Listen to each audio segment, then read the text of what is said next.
ஓம் நம சிவாய. பாலும் தெளித்தேனும் பாகும் பருப்புமிவை நான்கும் கலந்துனக்கு நான் தருவேன்.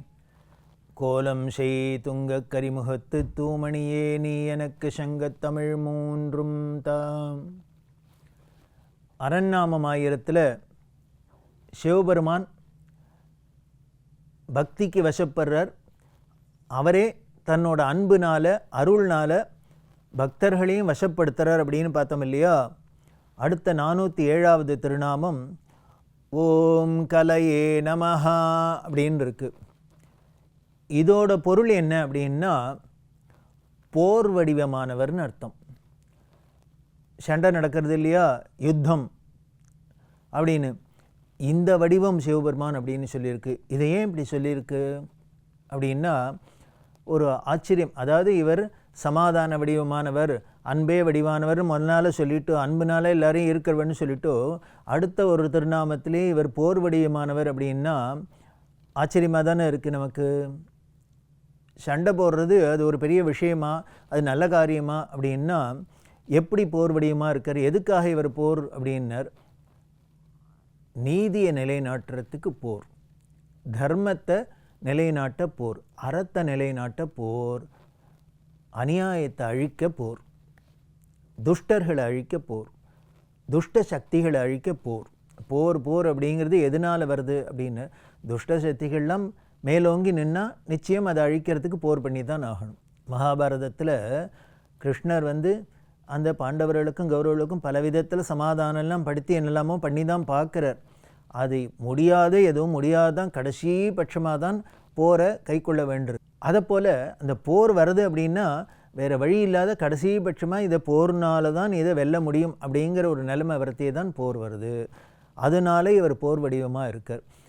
அதே மாதிரி இவர் கால ருத்ரன் அப்படின்னு சொல்லக்கூடிய ருத்ரனாக இருக்கார் இல்லையா, அழிக்கிற கடவுளாக இருக்கார். அதனால என்ன பண்ணுறாருன்னார், அதில் ஒரு போர் தானே, போர் இருக்கார். இதுக்கு மேலே எதெல்லாம் அழிக்கிறார் அப்படின்னார். ஏதோ உலகத்தில் உள்ள பொருள்கள்லாம் அழிக்கிறாருங்கிறது இல்லை, எல்லாத்துக்கும் மேலே நமக்கு உள்ளுக்குள்ளே பூந்து அடியார்களோட இதயத்துக்குள்ளே பூந்துண்டு இவர் என்ன பண்ணுறாருன்னார், அடியார்களுக்குள்ளே இருக்கக்கூடிய அருமலம் அப்படின்னு சொல்கிறோமே, காமம், குரோதம், லோபம், மோகம், மதம், மாத்சரியம் அப்படின்னு 6 விதமான மலங்கள் நம்மள்கிட்ட குணதோஷங்கள் நிரம்பி இருக்கே, இதெல்லாமும் அழிக்கிறது. இதை அழிக்கிறதும் ஒரு போர் தானே.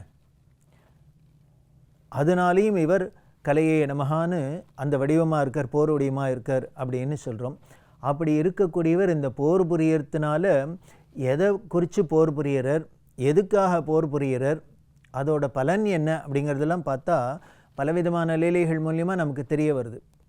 அதில் திருவிளையாடல் லீலையில் பார்த்தா 22வது லீலை விளையாட்டு என்னன்னு, யானை எய்த படலம் அப்படின்னு ஒரு திருவிளையாடல். இது என்ன அப்படின்னா விக்ரம பாண்டியன் அப்படிங்கிற பாண்டிய மன்னன் மதுரையில் பாண்டிய நாட்டை ஆட்சி பண்ணிட்டு இருக்கார். அப்படி நீதி நெறி தழுவாத ஆட்சி பண்ணுறார். வீர தீர சூரன் அப்படின்னா அப்படி ஒரு வீர பராக்கிரமத்தோடு இருக்கார். அவரை எதிர்த்து யாரும் ஜெயிக்க முடியாது அப்படிங்கிற அளவுக்கு வீர தீர சூரனா விக்ரம பாண்டியன் இருக்கார். இந்த பேருக்கு ஏத்தாப்பில் இருக்கார். அப்படி இருக்கிறதே எப்பொழுதுமே முன்னமே பார்த்துருக்கோம், பாண்டியர்களுக்கும் சோழர்களுக்கும் பகை உண்டு அப்படின்னு. அப்போ இந்த விக்ரம பாண்டியன் காலத்தில் காஞ்சிபுரத்தில் தலைநகராக கொண்டு சோழன் ஆட்சி பண்ணிட்டு வர இந்த சோழராஜா பார்த்தர், இந்த விக்ரம பாண்டியனை ஜெயிக்கணும் அப்படின்னா நம்ம படையை திரட்டின்னு போய் அவரோட நம்மளோட வலிமையை காமிச்சு அவரை வெல்ல முடியாது அப்படிங்கிறதுல நன்னா தெரிஞ்சுது.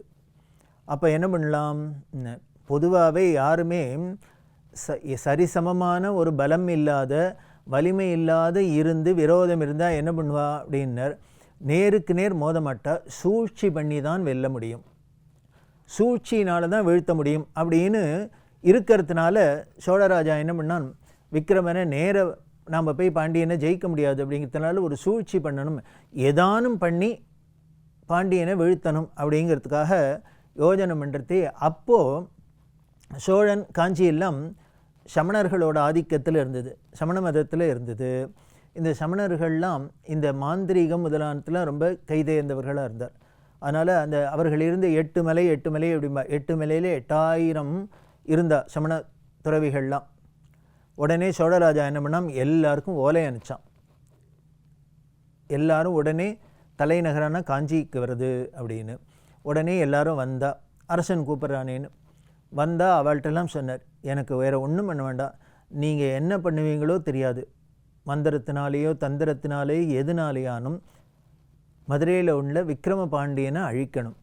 அதுக்கு நீங்கள் அப்படி பண்ணினேன்னா என்னோட நாட்டில் ராஜ்யத்தில் பாதியை உங்களுக்கு தானம் பண்ணுவேன், கொடுப்பேன் அப்படின்னு சொன்னால், சோழ தேசம் அப்படி பறந்து விரிஞ்சிருக்கிற சோழ தேசத்தில் பாதி வரப்போகிறதுனா யாருக்கு தான் ஆசை வராது? உடனே என்ன பண்ணான்னர், இந்த சமணர்கள்லாம் சேர்ந்து அவர்கள் ஆபிச்சாரம் அப்படிங்கிற வேள்வியை பண்ணான். இந்த வேள்வி அப்படிங்கிறதே ஆச்சரியமாக இருக்குது. அதில் என்ன அப்படின்னா, நமக்கு இனிமேல் மழை வேணுமா, வருண ஜபம் பண்ணலாம், அதுக்கு உண்டான யாகம் பண்ணால் மழை பொழியும். வியாதி போகணுமா, அதுக்கும் பண்ணலாம். இப்படி நமக்கு நன்மை என்னென்னலாம் வேணுமோ அதுக்கெல்லாமும் இதை உபயோகிச்சுக்கலாம். இதே சமயத்தில் யாரையானும் வெல்லணுமா, ஜெயிக்கணுமா, அழிக்கணுமா, அதுக்கும் உண்டு. ராமருக்கும் ராவணனுக்கும் யுத்தம் நடக்கிறதே என்ன பண்ணுறான், இந்திரஜித்துன்னு நிகும்பலை அப்படிங்கிற இடத்துல யாகம் பண்ணதான் நமக்கு ராமாயணம் சொல்கிறது. எதுக்குன்னர், இவரை வெல்ல முடியல, தன்னோட வீரத்தினால பலத்தினால வெல்ல முடியல, அதனால இப்படி நிகும்பலையில் யாகம் பண்ணினா அப்படின்லாம் ராமாயணத்தில் கேட்குறோம் இல்லையா? இதை போல் அசுரர்கள் எல்லாமும் என்ன பண்ணுவா, அடுத்தவர்களை வெல்ல முடியலன்னா இது மாதிரி ஆபிச்சாரம், இதுக்கு பேர் எல்லாமே ஆபிச்சாரம் அப்படின்னு தான், ஏவல் தான். அதனால் உடனே இவர்கள்லாம் யாகம் பண்ணச்சன்னா பண்ணினா என்னாச்சுங்கிற அதில் ஆச்சரியமாக இருக்குது. பரஞ்சோதி முனிவர் சொல்கிறார், பாலாத்தங்கரையிலே இவர்கள் இந்த யாகம் பண்ணினா ஆபிச்சார யாகம், அந்த யாகத்தினால என்ன பண்ண, பக்கத்தில் இருந்த மரம் செடி கொடியெல்லாம் கூட கருகிற அளவுக்கு அப்படி ஒரு உக்கிரமாக இருந்தது. அந்த யாகத்திலேருந்து என்ன ஆச்சு, கடைசியில் ஒரு பெரிய யானை ஒன்று கிளம்பித்து, மத யானை கிளம்பித்து. இதுக்கு முன்னாலேயே நாம் பார்த்துருக்கோம், சிவபெருமானுக்கு மேலே ஏவறத்துக்காக தாருகாவன ரிஷிகள்லாம் இதெல்லாம் யாக குண்டத்திலேருந்து யானையை ஏவினா, அவர் அதை உரித்து தோலா போத்தினர், கிருத்திவாசன்னு பேர் வாங்கினார், இப்படிலாம் சொல்லும் இல்லையா? அது மாதிரி இங்கேயும் என்னாச்சுன்னர், பெரிய யானை மத யானை வருது. வந்தால் இவர்கள்லாம் ஏவினா, உடனே பாண்டி நாட்டுக்கு போய் பாண்டியன் அழி, பாண்டி நாட்டு அழி அப்படின்னு. அது அப்படியே கதி கலக்கிண்டு பிளிரிண்டு அண்டச்சராச்சரம் ஆடுறாப்பில் அங்கேருந்து ஓடி வருது, பாண்டி நாட்டை நோக்கி, மதுரையை நோக்கி ஓடி வருது. இது ஒற்றர்கள் மூலியமாக விக்ரம பாண்டியனுக்கு தெரிஞ்சுது. ஆஹா, நம்ம எதிரியான சோழன் நம்மளை நேருக்கு நேர் போரில் வெல்ல முடியாதுங்கிறதுக்காக இப்படி ஒரு பண்ணியிருக்காரே அப்படின்னுட்டு என்ன பண்ணுறேன்னு தெரியல. உடனே நேர ஆலயத்துக்குள்ளே போனார். சொக்கநாத பெருமான்கிட்ட வேண்டின்றார், இந்த பாண்டி நாடு உன்னோடது, நீ தான் சுந்தர பாண்டியனாக இருந்து ஆட்சி பண்ணியிருக்க, உன்னோட வாரிசுகளான நாங்கள் தான் ஆட்சி பண்ணின்னு இருக்கோம், அதனால் உன்னோட இந்த பாண்டிய நாட்டுக்கு இப்படி ஒரு பேராபத்து வருது, இதை அழிக்கிறதுக்கு, அப்படி இருக்கிறதே நீ தான் காப்பாற்றணும் அப்படின்னு. எப்படி காப்பாற்ற போறியோ தெரியல, நீ காப்பாற்றணும் அப்படின்னு சொக்கநாத பெருமான்கிட்ட உருகி மனமுருகி விக்ரம பாண்டியன் வேண்ட ஆகாயவாணியில் சிவபெருமான் சொல்கிறார், கவலைப்படாத, நான் வில்லு அம்போட வீரனாக வந்து பாண்டி நாட்டை காப்பாற்றுவேன், கவலைப்படாத. உடனே என்ன பண்ணு அப்படின்னார், கிழக்கு திசையில் இருக்கக்கூடிய அந்த இடத்துல அட்டாள மண்டபத்தை கட்டு அப்படின்னு. அட்டாள மண்டபம்னா வேறு ஒன்றும் இல்லை, இந்த வேடர்கள்லாம் வேட்டையாடுறதுக்காக காட்டில் என்ன பண்ணுவா, ஒரு பரணி மாதிரி மேலே அமைச்சுருப்பா, அது மேலே நின்றுட்டு அப்போ தான் வெளியில் தள்ளி இருக்கிற மிருகங்கள்லாம் வரத்தே தெரியும், அங்கேருந்து அம்பு எய்ய முடியும். கீழேயே நின்று அது நேரம் வந்து மேலேயே பாஞ்சாலும் பாஞ்சிரும். அதுக்காக சிவபெருமான் என்ன பண்ண, அட்டாள மண்டபத்தை கட்டு அப்படின்னார். உடனே கட்டு அப்படின்னார். உடனே இவன் அவர் சொன்ன இடத்துல அட்டாள மண்டபத்தை கட்ட, அதுக்குள்ளே இந்த யானை மத யானை பிளிரெண்டு வந்து கலக்கிறதுக்கு வருது. அப்போ சிவபெருமான் என்ன பண்ணார், வேடர் வடிவத்தில் வந்து கையில் வில்லு அம்போடு வந்தார். அந்த அட்டாள மண்டபத்து மேலே ஏறி நின்று பார்த்துட்டுருக்கார், எப்போ யானை உள்ளுக்குள்ளே வரப்போகிறது அப்படின்னு. அப்படி கதி கலங்க அடிச்சுன்னு வந்ததோ இல்லையோ, அது வந்தடத்தே எப்படிலாம் என்னென்னலாம் ஆச்சு அப்படின்னு அப்படி வர்ணிச்சிருக்கார். ஆதிசேடன் நடுங்கிறாளாம், இதோட காலோட அந்த அடியை பார்த்துட்டு ஆதிசேஷன்லேருந்து நடுங்கிறாப்பில் இருக்குது. அப்படி ஒரு ஆபிச்சாரியத்தில் ஏவி விட்டது. அந்த மந்திர சக்தியெல்லாம் ஏவி விட்டால் அது அப்படி தான் ரொம்ப எய்த்தாப்பில் கடுமையாக இருக்கும், நிற்க முடியாது. அப்படி அது கிட்டக்க வந்ததோ இல்லையோ, சிவபெருமான் என்ன பண்ணார், வேடனாக இருக்கக்கூடிய இந்த சிவபெருமான் தங்க கையிலேருந்து தன்னோட அம்பரா துணியிலேருந்து ஒரு கணையை எடுத்தார். அந்த கணை என்ன கணை அப்படின்னார், நரசிம்மாஸ்திரம் அப்படின்னு பேர் அதுக்கு. அந்த அஸ்திரங்கள் எல்லாமே கணை எல்லாமே மந்திரிக்கப்பட்டு அந்தந்த ஒரு சக்தியோட சக்தி ஊட்டப்பட்டது அதுக்கெல்லாம். இப்போவும் நாம் பார்க்குறோமோ இல்லையோ, பலவிதமான அந்த கணைகள்லாம் ஏவுகணையெல்லாம் பண்ணுறதே அதுக்கு பலவிதமான பேர்லாம் வைக்கிறதுக்கு காரணம் என்ன அப்படின்னார், அந்த சக்தி அதுக்கு இருக்கிறாப்புல இதுக்குமே இருக்குது அப்படின்னு ஒரு எண்ணம் தான்.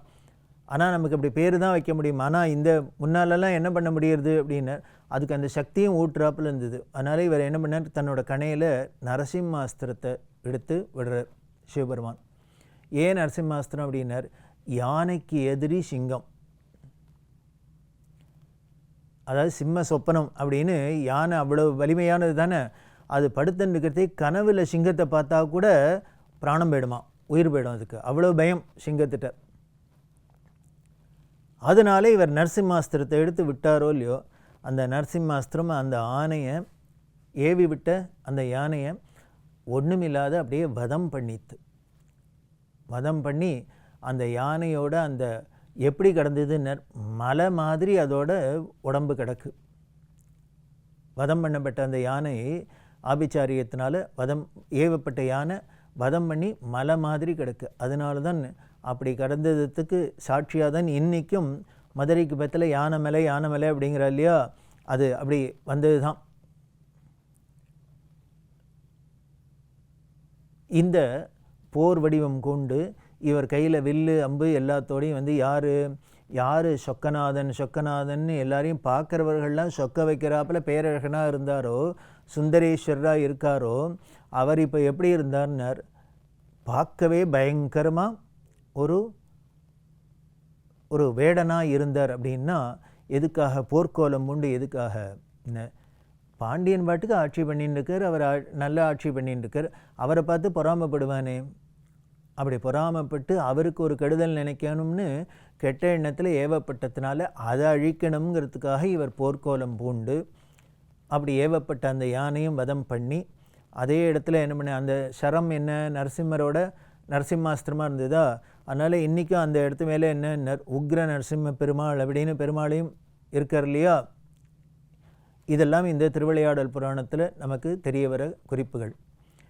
இப்படி எங்கே யாருக்கு, குறிப்பாக தன்னோட அடியவர்களுக்கு என்ன ஒரு துன்பம் வந்தாலும் என்ன ஒரு கஷ்டங்கள் வந்தாலும் அதை போர் புரிஞ்சு போரிட்டு தவிர்க்கணும்னா கூட காக்கணும் அப்படின்னா அதுக்கும் இவர் தயாராக இருக்கார். அதனால்தான் கலையே நமஹா அப்படின்னு இவரை சொல்லியிருக்கு. அப்படி இருக்கக்கூடியவர் எதனால் இப்படி இருக்கார் அப்படின்னார், அதை பின்னால் உள்ள நாமங்கள்லாம் வர்ணிக்க போகிறது. அது என்னங்கிறது தொடர்ந்து பார்க்கலாம். ஓம் நம சிவாய.